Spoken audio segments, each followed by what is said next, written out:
tal amigos, amigas de las diferentes plataformas digitales que se están uniendo a esta transmisión? Pues como sabemos, el día de hoy se conmemora el Día de la Mujer. Y bueno, pues a través de la Secretaría de Cultura y en este caso con el INE, vamos a tener esta charla muy interesante con la licenciada Itzel Aguilar Ambrosio, vocal de capacitación electoral y educación cívica, a quien le damos la bienvenida. Muchísimas gracias, licenciada, porque vamos a hablar de un tema muy interesante en este día, que es precisamente la participación política de las mujeres y cómo esto ha ido evolucionando. Y creo que esta participación política es parte de esa lucha que se inició, pues, no solo el siglo pasado, sino desde el antepasado, con varios movimientos que hubo, pues primero por las condiciones de igualdad laboral y luego pues esto ya ha ido evolucionando hasta el punto en que nos encontramos el día de hoy. Así que, licenciada, bienvenida. Muchísimas gracias a ustedes por la invitación y como lo comentas, procuraré dar un recorrido sobre la historia que ha tenido que transitar en particular las mujeres y sí, prácticamente un siglo de lucha para poder participar de manera activa en la vida política del país. Y después de este recorrido histórico, donde llegamos pues sí a una aparente participación, donde logramos incluso la paridad, se hace presente un fenómeno, o más bien lo hacemos patente porque este fenómeno ya existía y es algo de lo que vamos a platicar también, la violencia política contra las mujeres en razón de género, en dónde estamos, cuál es la lucha y por qué seguir y no dar por hecho que la participación está y que estamos participando en igualdad de condiciones y por qué es importante seguir participando las mujeres jóvenes, las jóvenes que nos puedan estar viendo el día de hoy y las niñas que nos puedan escuchar. Entonces vamos a hacer este recorrido y platicar un poco de este tema que es importante, que a lo mejor no lo platicamos mucho, pero es fundamental que lo pongamos sobre la mesa. Así es, y bueno, si me permite, antes de iniciar la charla, voy a leer un poco de la semblanza muy amplia que tiene la licenciada Itzel Aguilar. Es licenciada en psicología con especialidad en área clínica por la Benemérita Universidad Autónoma de Puebla. Cuenta con estudios de maestría por la Universidad Iberoamericana Puebla en lo que son nuevas tecnologías para la educación. Asimismo, está certificada en competencias laborales por el Instituto Tecnológico y de Estudios Superiores de Monterrey en el uso de tecnologías para la educación y ha cursado diplomados en calidad educativa y competencias docentes en la misma institución. Ha participado en cursos, talleres y conferencias nacionales e internacionales como las de la Universidad Complutense de Madrid en España, así como en la Escuela Estatal de Moscú, con temas diversos, entre ellos educación, derechos humanos, violencia política contra las mujeres y recientemente participó en el programa Bridge del Programa de Naciones Unidas. En el ámbito laboral se desempeñó como docente en educación media superior, psicóloga para docente en educación especial, pues cuenta con un diploma en discapacidad intelectual. Asimismo, ha sido asistente de investigación en tesis doctorales, terapeuta y asesora en orientación educativa. En el ámbito electoral inició como capacitadora, asistente electoral en el proceso electoral del 2006 y técnico electoral de organización electoral en 2009 en el estado de Puebla. En 2014 se incorporó al Servicio Profesional Electoral Nacional como vocal de capacitación electoral y educación cívica de la Junta Distrital hasta diciembre de 2019. Ha participado en procesos electorales desde el 2015, en Yucatán en 2016, local y 2018, concurrente en Chihuahua, y en materia de educación cívica impartió pláticas, talleres, cursos y conferencias,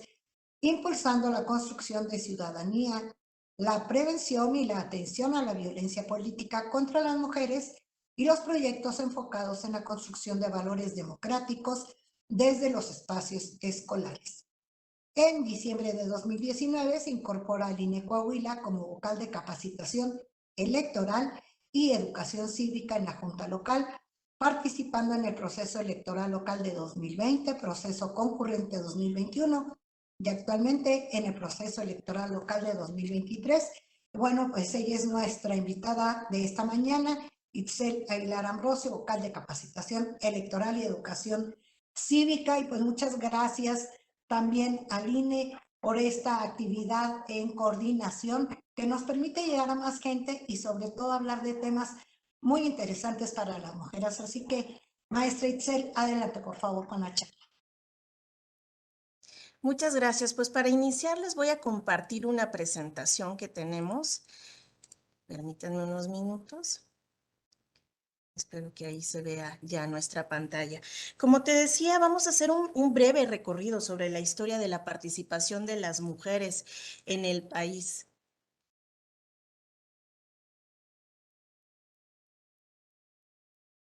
Fíjate que este tema es bien interesante porque a veces no conocemos cuál es la historia de la participación de las mujeres en la lucha por la democracia en el ámbito político. Mucha gente piensa que como estamos ahorita, así estábamos, pero bueno, pues esto ha sido un camino bien largo que hemos recorrido y aquí nos vas a platicar de ello.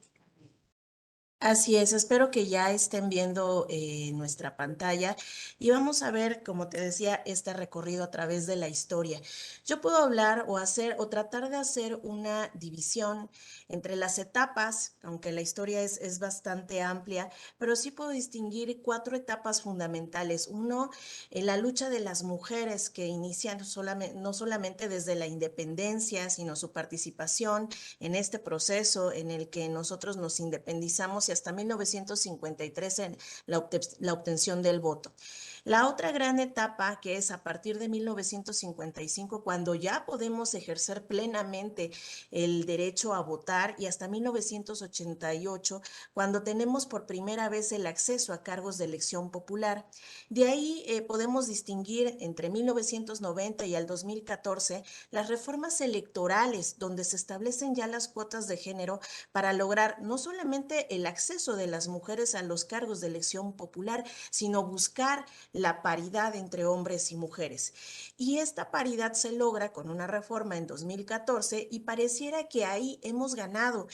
varios espacios. Sin embargo, a partir de la elección de 2015 se genera un fenómeno que ya te comentaba hace un rato, que es el de la violencia política contra las mujeres en razón de género, que se suma a la serie de obstáculos que viven las mujeres para poder ejercer plenamente estos derechos político-electorales que tenemos, a ejercer nuestro voto de manera libre y razonada, pero también a ejercer los cargos, bueno, acceder a los cargos de elección popular y después ejercerlos también. Entonces, en 2015 y hasta 2023 estamos en esta lucha contra la violencia política contra las mujeres en razón de género. Tenemos efectivamente una historia bastante larga. Puedo retomar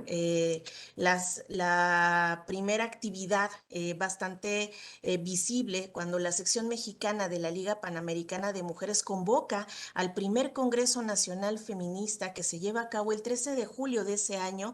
Tenemos entonces que del 20 al 30 de mayo de 1993, la sección mexicana de la Liga Panamericana de Mujeres convoca al primer Congreso Nacional Feminista. Es así que el 13 de julio de ese mismo año, el gobernador de San Luis Potosí, Aurelio Manrique, expide un decreto en el que se concedía a las mujeres potosinas el derecho a votar y a ser elegidas en elecciones municipales. Sin embargo, ese derecho se pierde al año siguiente. Por otro lado, tenemos en Yucatán que también se otorga el derecho a votar a las mujeres y más tarde se une el estado de Chiapas. Así tenemos que en 1923, por primera vez, 3 mujeres resultan electas para diputadas al Congreso Estatal. Tenemos a Elvia Carrillo Puerto, a Raquel Cid y Beatriz Peniche de Ponce. Además, Rosa Torre fue electa para regidora en el Ayuntamiento de Mérida.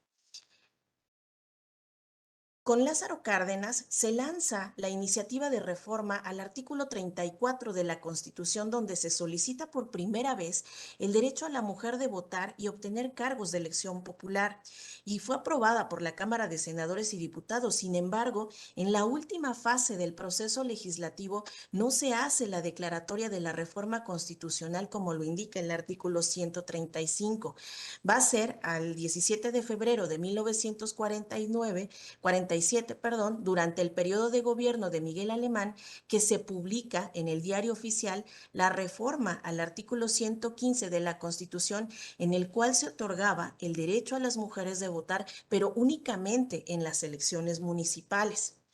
Para 1952, con el presidente Adolfo Ruiz Cortines, en una asamblea femenil que fue organizada en la capital del país, a la cual asisten más de 20,000 mujeres, el entonces presidente Adolfo Ruiz Cortines se compromete a otorgar la ciudadanía plena a las mujeres, y es en diciembre de ese año que se envía al Congreso de la Unión la iniciativa para reformar los artículos 35 y 115 de la Constitución y así darle continuidad al proceso que se había quedado inconcluso con Lázaro Cárdenas. Es así que el 24 de septiembre de 1953 es aprobada la iniciativa en el Senado de la República con 42 votos a favor y 1 en contra. Y el 17 de octubre de 1953 es publicada en el Diario Oficial de la Federación la reforma al artículo 34 de la Constitución Política, en la cual se establece que son ciudadanos de la República los varones y mujeres que, teniendo la calidad de mexicanos, reúnan además los siguientes requisitos: haber cumplido 18 años siendo casados o 21 si no lo son, y tener un modo honesto de vivir. Y también son publicadas las adecuaciones al 115 constitucional, fracción primera, relativo a la participación de las mujeres en las elecciones municipales. Es así que pasamos a la siguiente etapa, que tiene que ver con el ejercicio del voto y el acceso a cargos de elección popular. Es hasta el 3 de julio de 1955 que las mujeres mexicanas pudieron emitir su voto por primera vez en las elecciones federales a fin de integrar la 43 legislatura del Congreso de la Unión, y es así como México ingresa a la fila de los países que otorgaron el derecho de votar a las mujeres por primera vez. Hasta aquí llevamos una parte del recorrido, es decir, logramos acceder a uno de los derechos político-electorales que hoy damos por sentado. Incluso en algunas pláticas en algunas universidades he platicado con jóvenes, sobre todo que nacieron ya con este derecho. ¿Por qué no le preguntan, por ejemplo, a sus abuelitas que nacieron en estas décadas si ellas tenían derecho a votar? Y seguramente algunas de ellas no, y recordarán esta fecha que fue histórica, cuando por primera vez ejercieron este derecho fundamental. Sin embargo, el derecho al voto no cambió la participación de las mujeres. Si bien no existía un impedimento legal para la participación política, sí se encontraban muchos obstáculos, entre ellos las propias condiciones políticas del país, y ya veíamos la discriminación hacia las mujeres, que si bien poco a poco fueron incrementando su participación en las elecciones, estas comenzaron a convertirse para los partidos políticos, que era en estos tiempos los canales para acceder a los cargos de elección popular, pues únicamente vistas como este sector de la población que se podía ocupar durante las votaciones. Y entonces empiezan a focalizar en hacer campañas que atraigan a las mujeres para que decidan el sentido de su voto a favor de alguna opción política. Va a ser hasta 1990, con distintas reformas electorales que se empiezan a gestar, y hasta 2014, que vemos un cambio real en la participación de las mujeres a través de la implementación de las cuotas de género para lograr la paridad. Y entonces vemos que si bien en 1990 no había una disposición en relación a las cuotas de género,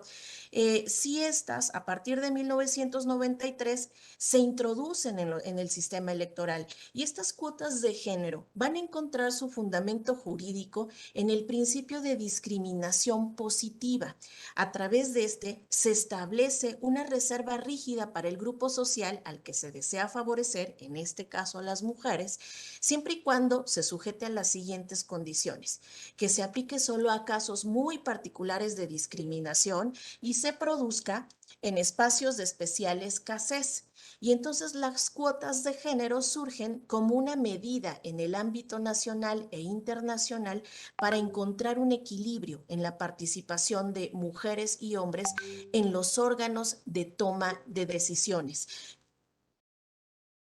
Y entonces vemos una serie de reformas en 1993, en 1996, en el 2002, 2007, 2008, 2012, hasta llegar al 2014. Todos estos años que les acabo de mencionar sí incluyeron cuotas. Sin embargo, estas cuotas nunca fueron del 50-50%. Esto lo alcanzamos hasta 2014, donde la paridad entre los géneros en las candidaturas a legisladores federales y locales estableció la obligación de que el 50% de las candidatas o candidatos propietarios y sus suplentes fueran de un mismo género.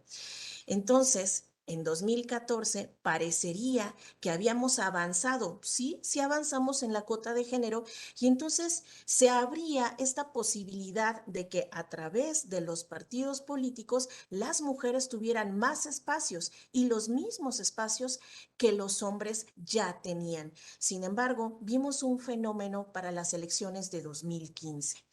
En 2015, en el proceso que en algunos casos fue concurrente, en otros únicamente federal, vimos un fenómeno que exacerbó la violencia y la discriminación que ya se venía viviendo por parte de las mujeres para acceder a los cargos de representación popular.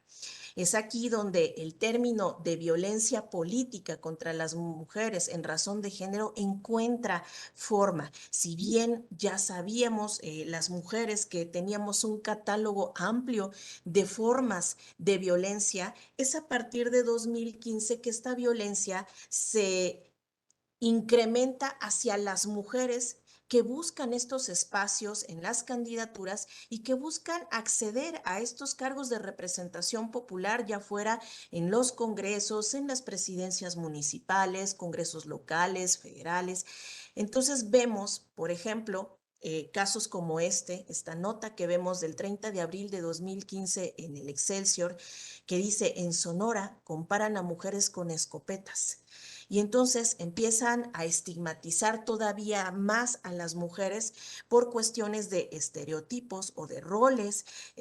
que establecían condiciones de discriminación hacia las mujeres, mensajes misóginos sobre la participación de las mujeres en este proceso electoral. Y vemos no solamente mensajes, vemos incluso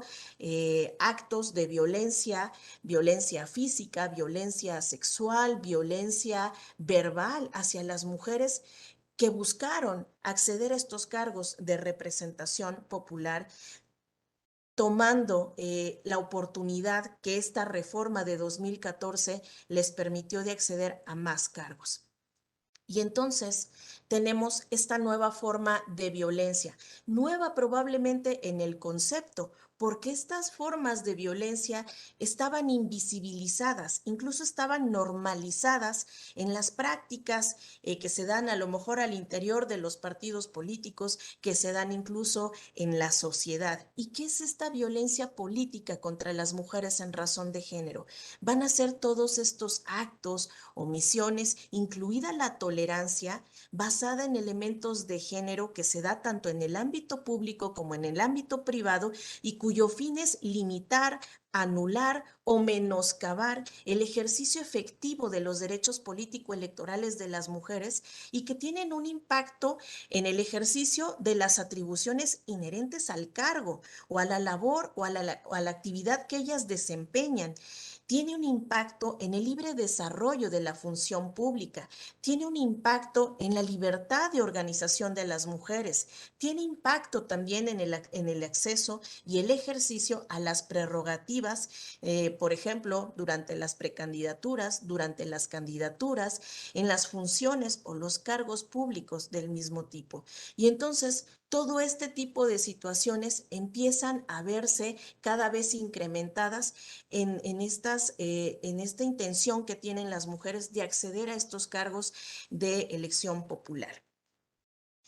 Y entonces tenemos las reformas, como les decía, la reforma constitucional de 2014 que establece la paridad de género. Tenemos, por ejemplo, otro avance en 2019, la reforma de la paridad en todo, y reformas en 2020 que tomaron en cuenta estas situaciones de violencia que vivían las mujeres y particularmente la violencia política contra las mujeres en razón de género para atender estas problemáticas y estos nuevos obstáculos que viven todavía hoy las mujeres para postularse a cargos de elección popular, para ejercer sus derechos político-electorales y para ejercer el cargo cuando han llegado ahí. Vemos, por ejemplo, y lo encontramos en diferentes lecturas, que cuando están, por ejemplo, ya en los cargos de representación popular, son discriminadas. Sus voces no son tomadas en cuenta por los tomadores de decisiones. Incluso por estereotipos de rol son asignadas, por ejemplo, en los congresos a aquellas comisiones que nosotros definimos como sensibles, es decir, únicamente aquellas que tienen que ver, por ejemplo, con la educación, con los grupos vulnerables, con comisiones que atienden jóvenes y no en aquellas donde se toman decisiones importantes en los congresos. Es decir, sigue habiendo estos estereotipos en función del rol que históricamente se le ha asignado a la mujer de cuidado o de protección y se ha limitado la participación que tienen ellas para ejercer libremente el liderazgo, no solamente en estos ámbitos políticos, sino el liderazgo de manera general.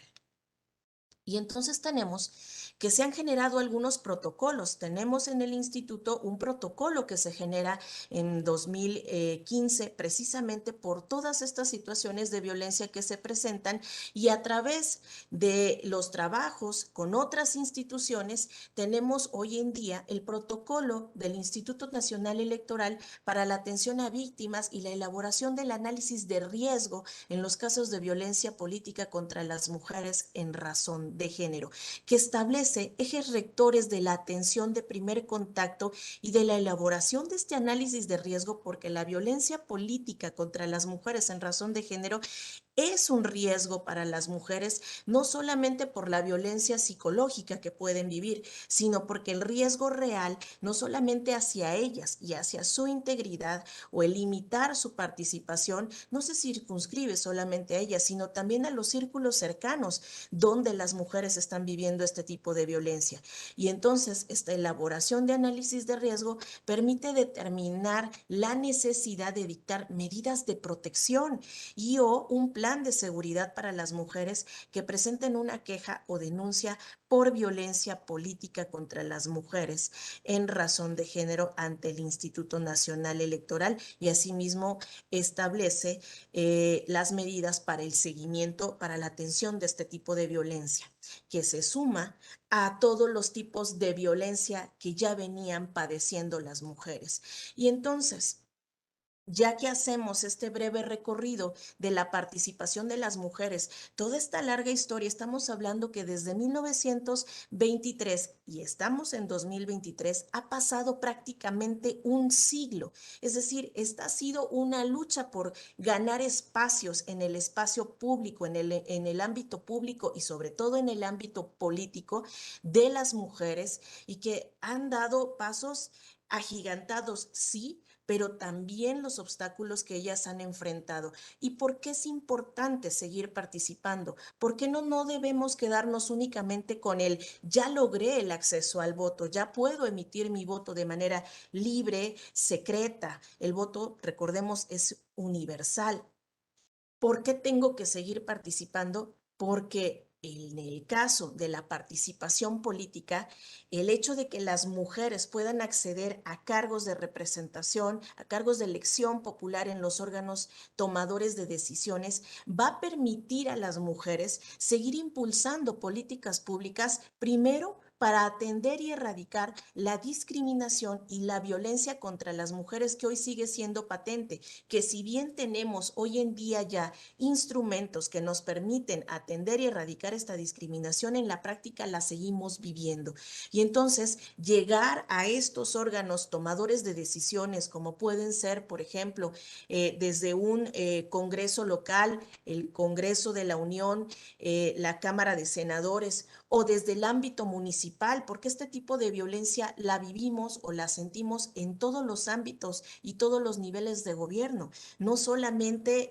en los órganos de representación a nivel federal, también a nivel municipal. Recordemos un ejercicio que ha estado realizando el Instituto Electoral de Coahuila, esta red de mujeres electas, donde ellas mismas manifiestan algunas situaciones que les han dificultado ejercer el cargo o poder impulsar actividades o políticas que van a favorecer la participación de las mujeres o erradicar la discriminación contra las mujeres y más aún la violencia contra las mujeres. Entonces, es importante seguir participando en los órganos de representación tomadores de decisiones para impulsar políticas públicas, insisto, que atiendan y erradiquen la discriminación y la violencia contra las mujeres, pero que también tomen en cuenta los intereses y otras problemáticas y llevarlos al ámbito público y promover la igualdad en todos los espacios donde se desarrollan las mujeres. Estos espacios que van a abrir caminos no solamente a las mujeres que hoy en día pueden ejercer su derecho al voto y de poder postularse a cargos de representación, sino también a las jóvenes y a las niñas para que ellas puedan desarrollarse y crecer en espacios donde las políticas públicas les favorezcan para no solamente el sano desarrollo, sino poder acceder a espacios en condiciones de igualdad y de equidad para todas y para todos. Por ello, la importancia de la participación de las políticas, de las mujeres, perdón, en el ámbito político para poder impulsar estas condiciones de igualdad que necesitamos todas y todos. Pues bien interesante lo que nos comentas, Itzel, y bueno, sí, haciendo eco a lo que decías, recordar que fue en enero del 2014, si mal no recuerdo, el día 31 de enero de 2014, cuando se promulgó una reforma política en la que se daba garantía a la paridad de la participación de hombres y mujeres en cualquier elección que pudiera haber en el país. Entonces, todo esto que se ha avanzado desde hace más de un siglo, como bien lo dijiste, es muy importante. Y ahora quisiera preguntarte un poquito acerca de en Coahuila, ¿cómo ha sido este avance en la participación de las mujeres en las dos o tres últimas elecciones locales que hemos tenido, por ejemplo, para el Congreso?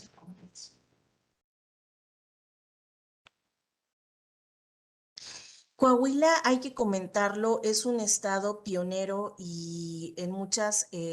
medidas que ha tomado para favorecer la participación de las mujeres. Hoy en día podemos ver una mayor participación de mujeres, incluso mayor representación de mujeres. Sin embargo, hay, y voy a retomar de un texto que edita el Instituto Nacional Electoral, donde si bien es cierto, hay más mujeres, incluso hay más mujeres en comisiones, podemos ver que algo que les comentaba, que precisamente están en algunas de las comisiones que nosotros llamamos sensibles, es decir, estas comisiones que tienen que ver con educación, a lo mejor con salud,